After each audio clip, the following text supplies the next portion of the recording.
Sona is one of the ultimate scalers in the support role. Very easy to play and good in the late game, but at the same time very squishy, so you should always play for the late, not the early. Janna is also part of the scalers in the support role. She has a better laning phase and mid game than Sona, as she can peel for her ADC early with her movement speed and tornadoes.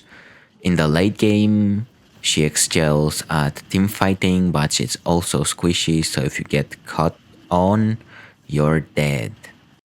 Nautilus, tanky hook champ with strong early game, especially level 2 and 6. He can all in and destroy the enemy, but he has to cooperate with his team. Once he's in, and if the teammates don't help, he's dead. Zyra is for you if you're in search of a good early game champion with strong poke and combo damage. It's easy to play, but you have to be careful of your positioning. She's squishy, and if she's locked in, she's dead.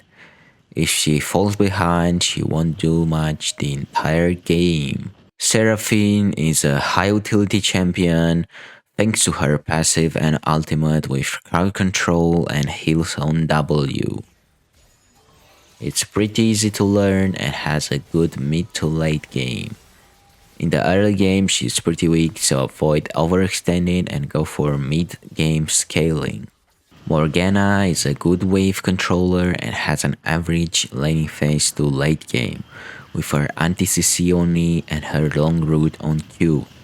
A pretty solid champ, not too hard to learn.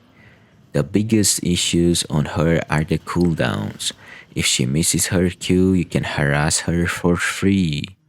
Another champ for the early game and easy to play is Karma. She has a lot of damage and utility, especially in the early game with her empowered abilities. In the late game, she kinda falls off, so avoid being alone and do not give the enemy any leads. If you want more tips on how to win more, check out the video that I left on the right, and remember, always and forever, better support wins.